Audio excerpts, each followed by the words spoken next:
Hello friend, मैं Sanjay Upadhyay, director Sanjay Upadhyay tutorial Chhindwara. हम प्रतियोगी परीक्षाओं की तैयारी करवाते हैं। एक ऐसे छोटे से शहर में जहां से चयनित होकर हजारों प्रतियोगी मध्य प्रदेश के अलग अलग जिलों में डीएसपी से लेकर कम से कम सब इंस्पेक्टर तक के पदों पर मौजूद हैं।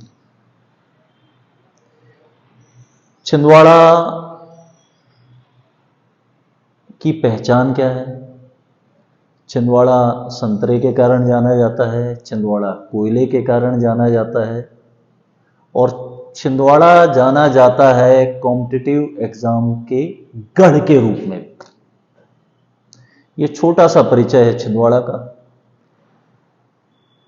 प्रतियोगी परीक्षाओं के गढ़ के रूप में छिंदवाड़ा जाना तो जाता है, लेकिन क्यों? इसके लिए मुझे जानना पड़ेगा। 97-98 में शहर का पहला इंस्टीट्यूट संजय उपाध्याय ट्यूटोरियल था। तब किसी को यह नहीं पता था क्या करना है, कैसे करना है। तब हमने सीमित संसाधनों के माध्यम से यहां बच्चों को पढ़ाना शुरू किया और पहले ही बैच में पूरे मध्य प्रदेश में अपना परचम फहराते हुए हमने 37 से 38 विद्यार्थियों का चयन करवाया। इसके बाद कारवां आगे बढ़ता गया, लोग जुड़ते गए और आज हम इस मुकाम पर हैं कि हम सारे प्रदेश की पहचान है। भले ही हम छिंदवाड़ा में, आज एक फैशन है इंदौर जाने का, भोपाल जाने का, जहां कॉम्पिटिटिव एग्जाम के लिए लोग इंदौर और भोपाल जाते हैं। हमने वह इंस्टीट्यूट जिया है जहां बड़े शहरों से लोग छिंदवाड़ा आते हैं। लेकिन जितने भी सफल परीक्षार्थी हैं या उनको जानने वाले लोग हैं, उन्हें मुझसे एक शिकायत ये कि सर आप अभी तक ऑनलाइन नहीं है। आज मेरा बर्थडे है तो मैंने सोचा इससे बेहतर दिन तो कोई हो ही नहीं सकता, इसीलिए आज से मैंने एक छोटा सा प्रयास शुरू किया है। ठीक है, प्रयास ये सिर्फ अभी फिलहाल जुगाड़ के माध्यम से शुरू किया गया। समय आने पे हम इसको हाईटेक करेंगे, एक स्टूडियो का निर्माण करेंगे और आपके पास बेहतर से बेहतर वीडियो भेजने का प्रयास करेंगे। ये तो एक छोटा सा मेरा इंट्रोडक्शन है, हमारे इंस्टीट्यूट का इंट्रोडक्शन, हमारे शहर का इंट्रोडक्शन। अब मूल मुद्दा पर आते हैं कि आप पढ़ाई करते हैं, पढ़ाई करते समय मटेरियल की भरमार है, क्या पढ़ना है ये तो सबको मिल जाता है, कैसे पढ़ना है ये किसी को नहीं मिलता। और इसी समस्या का निवारण 97 से लेकर आज तक हम करते आ रहे हैं। उसका एक छोटा सा एग्जाम्पल, चूंकि हम मध्य प्रदेश के हैं, मैं आपके सामने पेश कर रहा हूं। यदि पसंद आए तो अप्रिशिएट करिएगा, नहीं आए तो भी करिएगा, क्योंकि ये तो मेरा पहला कदम है ना। गलतियां होंगी, आप फीडबैक देंगे, हम सुधारेंगे। तो मध्य प्रदेश एक अभिन्न हिस्सा होता है प्रदेश में होने वाले समस्त प्रतियोगी परीक्षाओं के सिलेबस का। हम पढ़ाई कैसे शुरू करते हैं? हमने मध्य प्रदेश के पठार पढ़ लिए, नेशनल पार्क पढ़ लिए, खनिज पढ़ लिया, उद्योग पढ़ लिया, लेकिन आपने जीपीएस का नाम तो सुनी होगा, ग्लोबल पोजीशनिंग सिस्टम। ये जो हमारा सीपीयू है ना, इसी पर तो बेस्ड है ना वो, है ना। हम पढ़ाई में इसके इस्तेमाल कहां करते हैं? यही तो मैं बताना चाह रहा हूं कि इस जीपीएस का यहां पर इस्तेमाल कैसे करते हैं। देखिए, मध्य प्रदेश है, मध्य प्रदेश में अब तो 55 जिले हो गए। ये 55 जिलों का डिस्क्रिप्शन मैं आपको 15 मिनट में तैयार करवा सकता हूं। कैसे? देखिए, मध्य प्रदेश को 7 प्राकृतिक क्षेत्रों में बांटा गया। Okay, north, south, east, west, ये 4 दिशाएं तो मालूम है। नॉर्थ ईस्ट, नॉर्थ वेस्ट कितनी होगी? 6। North, south, east, west, north east, north west और सेंट्रल एमपी।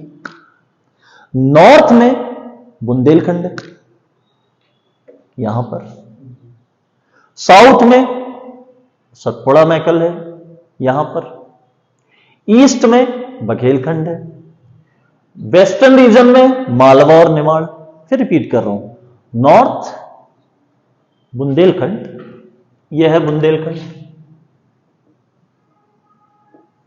मैंने बीडीएल के रूप में इंडिकेट किया इसको। यहां सतपुड़ा मैकल, ये नॉर्दर्न रीजन, ये सदर्न रीजन, ये ईस्टर्न रीजन, ये वेस्टर्न रीजन, ये नॉर्थ वेस्टर्न रीजन और ये नॉर्थ ईस्टर्न रीजन और ये सेंट्रल एमपी। ठीक, फिर मैं रिपीट कर रहा हूं, नॉर्थ में बुंदेलखंड, साउथ में सतपुड़ा मैकल, ईस्ट में बघेलखंड, ये मालवा, ये निमाड़, ये मध्य भारत प्लेटो एंड ये रीवा पन्ना प्लेट्यू। ओके, ये है नर्मदा सोन वैली। ठीक, फिर मैं कह रहा हूं, हमने मध्य प्रदेश को 7 प्राकृतिक क्षेत्रों में विभाजित किया। नॉर्थ में बुंदेलखंड, साउथ में सतपुड़ा मैकल, ईस्ट में बघेलखंड, वेस्टर्न रीजन में Malwa and Nimar, north western region में मध्य भारत का पठार, नॉर्थ ईस्टर्न रीजन में रीवा पन्ना का पठार। अब इसी को फॉलो करते हुए क्लॉक वाइज हम 55 जिले नहीं पढ़ सकते हैं क्या? देखिए कैसे। यह है बघेलखंड। बघेलखंड में आपने सीधी का नाम सुना, सीधी को तोड़ के बनाया गया सिंगरौली। ये क्या हो गया? सीधी, सिंगरौली। मैं संक्षेप में लिख रहा हूं, सीधी और सिंगरौली। फिर आपने शहडोल का नाम सुना होगा। पहले शहडोल बहुत बड़ा जिला हुआ करता था, आज छोटा सा जिला है। या शहडोल, उमरिया, अनूपपुर, शहडोल, उमरिया और अनूपपुर। ओके, ये 5 जिले कहां हो गए? बघेलखंड रीजन में। क्या क्या? सीधी, सीधी को तोड़कर बनाया गया सिंगरौली, शहडोल, शहडोल को तोड़कर बनाया गया उमरिया और अनूपपुर। ओके, इसके बाद हम सतपुड़ा मैकल पर आए। सतपुड़ा मैकल में आपने मंडला, डिंडोरी, बालाघाट का नाम सुना ही हुआ है। कभी भी कुछ जिले ऐसे होते हैं जिनको ग्रुप में कहा जाता है, मंडला डिंडोरी, मंडला डिंडोरी बालाघाट, सिवनी, छिंदवाड़ा, भिंड, मुरैना, ऐसा हम ग्रुप में कहते हैं ना। तो यहां देखिए ना, यहां क्या हो गया? मान लो आप मंडला में हो और आपको हरदा जाना है बाय कार, तो आप कैसे जाएंगे? जिस रूट को फॉलो करेंगे ना, वही रूट तो सतपुड़ा से होकर जाएगा ना। तो सबसे पहले हम मंडला से आए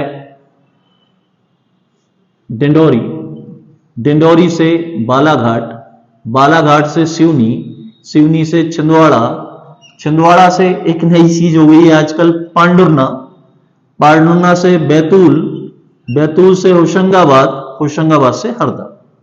ओके, 9 जिले कहां हो गए? सतपुड़ा रीजन में। क्या क्या? मंडला, डिंडोरी, बालाघाट, सिवनी, छिंदवाड़ा, पांडुरना, जो छिंदवाड़ा को विखंडित करके रिसेंटली बना है, बैतूल, होशंगाबाद, हरदा। ये 9 जिले कहां हो गए? सतपुड़ा रीजन। 9 और 5 कितना हो गया? 14। 55 में से 14 जिले तो मैंने यूं बता दिए आपको। निमाड़ का नाम सुना और खंडवा, खरगोन का नाम ना सुना हो, ऐसा संभव नहीं है। तो निमाड़ रीजन में खंडवा ईस्ट निमाड़ का हेडक्वार्टर हुआ करता था और खरगोन वेस्टर्न निमाड़ का। बाद में दोनों को विखंडित किया गया, खंडवा को तोड़ के बन गया बुरहानपुर खरगोन को तोड़कर बन गया बड़वानी। तो अब ये भी थोड़ी कॉम्प्लिकेटेड चीज है यार, क्योंकि हम ज्यादा फ्रेंडली नहीं होते ना एक्चुअली, हमारे से जो दूर दराज के एरिया होते हैं हम ज्यादा फ्रेंडली नहीं होते एमपी में होने के बावजूद। चंबल वाला सतपुड़ा को नहीं जानता, सतपुड़ा वाला चंबल को नहीं जानता, बघेलखंड वाला मालवा वालों को नहीं जानता। तो एक सरल सा तरीका मैं आपको बता रहा ना, तो अब सिंपल सा तरीका, सिंपल टेक्निक होती है, और इतनी बुद्धि तो आप में है कि इसको पढ़ते हुए आप इसका इस्तेमाल कर सकते हो। केबी याद कर लो ना यार, क्या केबी ग्रुप में बनाना जरूरी। खंडवा, बुरहानपुर, खरगोन, बड़वानी। क्या क्या? खंडवा, बुरहानपुर, खरगोन, बड़वानी, ये 4 जिले निमाड़ में हो गए। ओके, अब सबसे अधिक 18-19 करीब जिले हैं कहां पे? मालवा में। ठीक, जिनके बारे में हम बाद में बात करेंगे। ओके, अब हम आए मध्य भारत के पठार पे। ये राजस्थान यूपी से लगा हुआ एरिया है, आप बेहतर जानते हैं ना इसको। ठीक है, चंबल रीजन, जैसे ही चंबल का आता तो हमारे दिमाग में 10वीं पीढ़ी तलाके की बात आती। एम आई राइट? ओके, भिंड, मुरैना सबने सुना। एक बेचारा इतना सा गरीब सा जिला बना दिया फिजूल में, श्योपुर, जिसके प्रोनाउंसिएशन में भी दिक्कत जाती है, ठीक ढंग से प्रोनाउंसिएट नहीं कर पाते। क्या क्या? Bhind, Morena, Sheopur. Sheopur means SHYOPUR, Sheopur. Okay, तो ये क्या हो गया? सिंपल सा लॉजिक है ना, इसको भी अल्फाबेट में लिखना है यार। क्या? भिंड, मुरैना, श्योपुर। ओके, 3 जिले, ये तीनों चंबल संभाग, चंबल डिवीजन जो है ना उसका हिस्सा है, भिंड, मुरैना, श्योपुर। अब आपने सिंधिया जी का नाम सुनी है, तो सिंधिया राजघराने के प्रभाव वाला क्षेत्र आप बेहतर जानते ना, ग्वालियर है, गुना संसदीय क्षेत्र है जिसमें अशोकनगर भी आता है। तो ये सिंधिया जी जहां से केपी यादव ने उनको हराया, वो उनका पूरा निर्वाचन क्षेत्र, 3 जिले ये हो गए। क्या क्या? ग्वालियर, गुना, अशोकनगर। क्या हो गया? ग्वालियर, गुना और अशोकनगर। तो ये क्या हुआ? भिंड, मुरैना, श्योपुर, ग्वालियर, गुना, अशोकनगर। ओके, अब क्या आपने दतिया शिवपुरी का नाम नहीं सुना है? तो बेचारे ये कहां जाएंगे? ठीक, दतिया एंड शिवपुरी। अब शिवपुरी में एस ना लिख के सीधे शिव लिख दे रहा हूं, तो आप समझ लीजिएगा शिवपुरी हो गया। क्लियर? फिर मैं बैक हो रहा हूं, हमको क्लॉकवाइज बढ़ना आगे। बघेलखंड में हमने देखे 5 जिले, और आप इससे तो यार इतना, Singrauli is energy capital of MP, बड़े बड़े थर्मल पावर प्लांट्स हैं, है ना। और अपने मामा जी ने कहा था कि उसको हम सिंगापुर बनाएंगे, और काफी हद तक बना दिया गया होगा। मैं तो गया नहीं हूं वहां, ठीक है ना, आप बेहतर जानते हैं। ठीक है, तो सीधी को तोड़ के क्या बनाया? सिंगरौली। शहडोल को तोड़ के क्या बनाया? उमरिया और अनूपपुर। फिर मंडला वाला बंदा कहां जा रहा? हरदा। मैं फिर रिपीट कर रहा हूं, आप ध्यान देना। तो मंडला से कहां आई बस? डिंडोरी। डिंडोरी से जिला मुख्यालय है ना, मंडला, डिंडोरी, बालाघाट, सिवनी से छिंदवाड़ा है।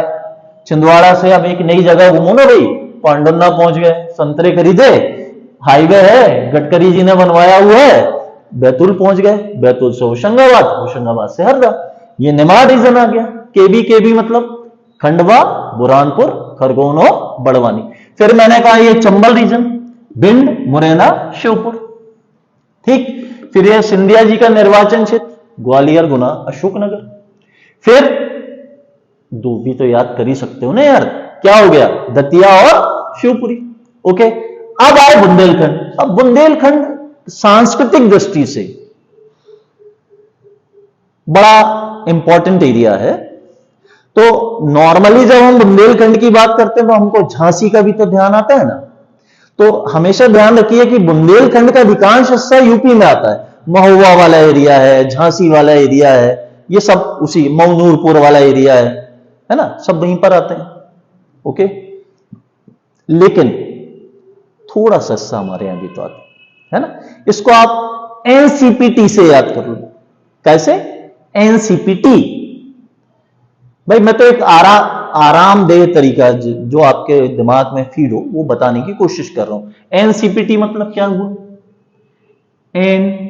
सी पी टी। अब इतना तो बुद्धि है, ये सी तो छिंदवाड़ा तो हो नहीं सकता, छिंदवाड़ा तो सतपुड़ा में है जहां मैं बैठ के मैं पढ़ा रहा हूं, आपको बता रहा हूं। निवाड़ी का नाम सुना ना सबने, निवाड़ी हो गया, फिर क्या हो गया छतरपुर, फिर क्या हो गया पन्ना, फिर क्या हो गया टीकमगढ़। अब निवाड़ी, छतरपुर, पन्ना, टीकमगढ़ का नाम तो सुने ही है ना यार। ओके, अब क्या बचा, रीवा पन्ना का पठार।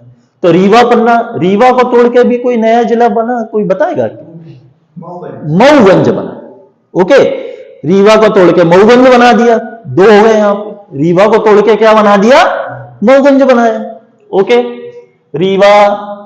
अब मैं इसको भी मिटा देता हूं, थोड़ा सा दिक्कत होगा यार। आप हंसना नहीं कि सर आप इतना करते हो, डिजिटल बोर्ड लेकर नहीं आते, है ना। मुझे ऐसे पढ़ाना ज्यादा बेहतर, जब तक कलम और बोर्ड का स्पर्श ना होना, पढ़ाने का मजा नहीं है और पढ़ने का भी मजा नहीं। यानी मैं अपने आप को जस्टिफाई नहीं कर रहा हूं। डिजिटल बोर्ड तो मैं कल चाहूंगा कल लगवा दूंगा, थोड़े दिन इसी से काम चलाओ ना भाई, चलेगा ना। ओके, अब क्या हुआ, रीवा पन्ना का पठार, रीवा तोड़ दिया मामा जी ने, क्या बना दिया, मऊगंज बनाया। ये चलो मैं पूरा नाम लिख दे रहा हूं, मऊगंज। ठीक है, पहले हम पढ़ते थे मां विंध्यवासिनी शारदा देवी के दर्शन करने कहां जाना है, मैहर जाना है। मैहर किस जिले में पड़ेगा, सतना जिले में पड़ेगा। अब अलग से ही पढ़ लो ना भैया, है क्या, सतना मैहर। सतना को तोड़ के क्या बन गया, मैहर। कितने हो गए, 4। थोड़ा सा यहां है, अब ये ऐसा एरिया है जो ना बघेलखंड में, ना रीवा पन्ना के पठार में, ठीक है ना। अब एक्चुअली हमने इसका प्राकृतिक वर्गीकरण किया ना, जो महाकौशल क्षेत्र है वो सांस्कृतिक वर्गीकरण के हिसाब से आता है। शायद मैं गलत भी हूं, पर प्राकृतिक वर्गीकरण में तो कतई नहीं आता। अब कटनी में थोड़ा सा महाकौशल का टच है ना, पर आता तो रीवा पन्ना के पठार में ही है ना। तो इसमें क्या हो गया, कटनी आ गया, ठीक है। और यहां थोड़े आए तो दमोह भी आ गया, तो ये क्या हो गया, कटनी और दमोह। ठीक है, तो यहां हमने देखे 5 जिले, यहां हमने देखे 9 जिले, यहां हमने देखे 4 जिले, यहां हमने देखे 8 जिले, यहां हमने देखे 4 जिले, और यहां पे भी 1 2 3 4 5 6 जिले करीब हमने यहां पे देख लिए। यहां पे जबलपुर, नर्मदा सोन वैली में आएगा ना, नरसिंहपुर। अब क्या रह गया, मालवा। देखो पढ़ाई करना है ना, तो टाइम तक स्पेंड करना पड़ेगा। आप सोचो सर 5 मिनट में पढ़ा दें, 5 मिनट का वीडियो बना दें और हम तैयार करें, और भैया प्रतियोगी परीक्षा है। प्रतियोगी परीक्षा का मतलब मालूम है, पास नहीं होना है, क्या होना है। हाँ, एमपीपीएससी में टोटल पोस्ट का 15 टाइम लेते हैं प्री में, इतना आप बेहतर जानते होंगे, और इतना प्रिपरेशन करके तो आए होंगे ना। और सब इंस्पेक्टर एग्जाम में कितना लेते हैं, 5 गुना। तो यहां मेरिट में आना है। और एक चीज और बता रहा हूं, 14.5-15 लाख लोगों ने पटवारी दिया, 83 पटवारी पोस्ट के अगेंस्ट है। सिलेक्शन का रेशो होगा 0.009%। अब सोचो एक बंदे के पीछे कितने बंदे हैं, है ना। तो यहां एक नंबर 100 नंबर के बराबर होता है, तो मेहनत तो करनी पड़ेगी, और बिना मेहनत करे कुछ भी हासिल नहीं होने वाला। ओके, और एक एक नंबर के लिए फाइट करना पड़ेगा, है ना। विराट कोहली 99 पे आउट हो जाता है ना, तो पूरी मेहनत 3 घंटे की जो वहां रनिंग का और वगैरह वगैरह जो होता है सब खत्म हो जाता है ना। एक नंबर से क्या सेंचुरी नहीं बन पाई। लोग किसको याद रखते हैं, सेंचुरी को याद रखते हैं, 99 को कोई याद नहीं रखता। ओके, इसलिए मैं कह रहा हूं मेहनत तो करनी पड़ेगी। अब क्या बचा भाई, मालवा रीजन। कॉम्प्लिकेटेड तो है, नो डाउट, इसको हम ना इंडिविजुअली पढ़ते हैं। ओके, ठीक, लगभग 38 जिले हम यहां पर पढ़ चुके हैं, कहां, बाकी मध्य प्रदेश में। अब बचता है सबसे बड़ा रीजन मालवा। ठीक, मालवा में लगभग 17-18 जिले आएंगे। कॉम्प्लिकेटेड तो है, पर हम उसको सरलीकृत करने की कोशिश करते हैं। ओके, यहां पे हम 4 कैरेक्टर क्रिएट करते हैं, A B C D। Okay, क्या क्या, A B C D। ये चारों भोपाल में, ओके। कैरेक्टर नंबर डी, इनको जाना है भोपाल से सागर। कहां जाना है? भोपाल से सागर। तो यदि ये बाय बस या बाय कार जाएंगे तो सबसे पहले कहां जाएंगे? भोपाल से। जाना यहां से है, ये ध्यान रखिएगा। भोपाल से ये सबसे पहले जाएंगे रायसेन, रायसेन से जाएंगे विदिशा, विदिशा से पहुंच जाएंगे सागर। तो कैरेक्टर नंबर डी जो है ये कहां चला गया? भोपाल से रायसेन, रायसेन से विदिशा, विदिशा से सागर। थोड़ा इंग्लिश में लिख रहा हूं, है ना, इतना तो आप समझ ही लोगे। अब ए, बी और सी तीनों साथ में निकलते हैं क्योंकि इनका रूट एक ही है ना। ये तीनों के तीनों भोपाल से आएंगे कहां? सीहोर। कहां आएंगे? सीहोर। ओके। अब सीहोर वाले को जाना है राजगढ़। कहां जाना है? राजगढ़। ठीक है। तो ये सीहोर से कहां आएंगे? देवास। देवास से कहां आएंगे? उज्जैन। उज्जैन से कहां आएंगे? आगर। आगर से कहां आएंगे? शाहजहांपुर। और शाहजहांपुर से कहां पहुंच जाएंगे? राजगढ़। क्या क्या?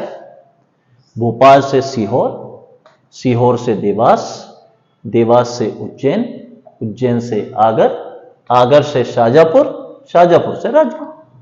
ओके। अब बाकी बचे ये सीहोर से देवास तक तो पहुंच ही गए। ये भी कहां जाएंगे? सीहोर से देवास जाएंगे। देवास से वो तो निकल गए अपने राइट साइड पे। अब ये निकलेंगे देवास से कहां भाई? इंदौर तो जाना ही पड़ेगा ना बॉस। कहां जाएंगे? इंदौर। ओके। इंदौर से जाएंगे रतलाम, रतलाम से जाएंगे मंदसौर। मैं MAND लिख दे रहा हूं, बाकी आप समझदार हो। और यहां से जाएंगे नीमच। ओके। कहां गए? भोपाल से सीहोर, सीहोर से देवास, देवास से इंदौर, इंदौर से रतलाम, रतलाम से मंदसौर, मंदसौर से नीमच। ठीक। ए भी इनके साथ गए ना। मिस्टर ए जो है ये रतलाम से आ जाएंगे कहां? धार, धार से झाबुआ और झाबुआ से अलीराजपुर। ठीक। Is that clear? फिर बता रहा हूं। A, B, C, D 4 character हैं। कैरेक्टर डी को जाना है भोपाल से सागर, कैरेक्टर सी को जाना है भोपाल से राजगढ़, कैरेक्टर बी को जाना है भोपाल से नीमच, कैरेक्टर ए को जाना है भोपाल से अलीराजपुर। तो मैंने रूटी तो बताया ना। भोपाल से कैरेक्टर डी भोपाल से रायसेन, रायसेन से विदिशा, विदिशा से सागर।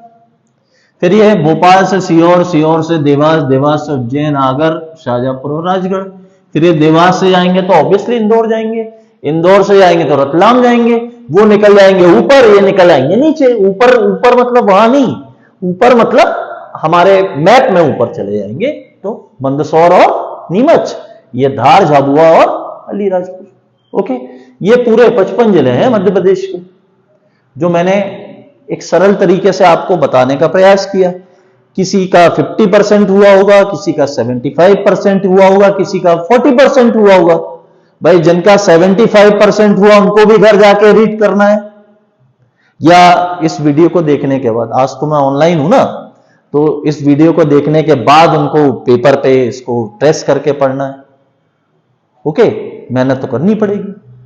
जितना अधिक आप रिवाइज करेंगे उतना ज्यादा आप चीजों को तैयार कर पाएंगे। अब मैं ना एक वीडियो और डालूंगा, अब इसकी मैं पृष्ठभूमि तैयार कर देता हूं। ओके। इसकी पृष्ठभूमि ये कि अभी 2 साल पहले MPPSC में क्वेश्चन आया कि मध्य प्रदेश के किस जिले की सीमा यूपी को टच नहीं करती, या मध्य प्रदेश के किस जिले की सीमा छत्तीसगढ़ बॉर्डर को टच नहीं करती। सीधे शब्दों में कौन सा जिला छत्तीसगढ़ को छूता है, कौन सा जिला राजस्थान को छूता है, कौन सा जिला गुजरात को छूता है, कौन सा यूपी को छूता है। यदि आपने इसको प्रॉपर तरीके से पढ़ लिया है तो इसी में छिपा हुआ है जादू, उसमें मुश्किल से 5 मिनट लगेंगे बॉस। लेकिन इस वीडियो में नहीं बताऊंगा, आप ही कहोगे सर आपने वीडियो लंबा कर दिया, ठीक है ना। मैं 10 मिनट का एक वीडियो बना के डालूंगा, ओके, और उसके बाद आप देखें। देखिए अब आज मेरा पहला वीडियो है, थोड़ा सा इनफॉर्मल लगता है, मैं बोलने में एक दो जगह लड़खड़ाया भी हूं, है ना, ठीक है। अब गलतियां होती हैं, गलतियों से इंसान सीखता है, मैं भी सीखूंगा, लेकिन फ्यूचर में मैं आपको वो कंटेंट और वो पढ़ाई करने के तरीके बताऊंगा। मैं आपको चैलेंज तो नहीं करता, लेकिन आप मुझे एप्रिशिएट जरूर करेंगे, चाहे एमपीपीएससी प्री हो चाहे एमपीपीएससी मेंस हो। मेरी क्लास अब मैंने ठाना है तो बंद करने वालों में, यानी निर्णय लेकर उसे बंद करने वालों में संजय उपाध्याय नहीं। Okay, done.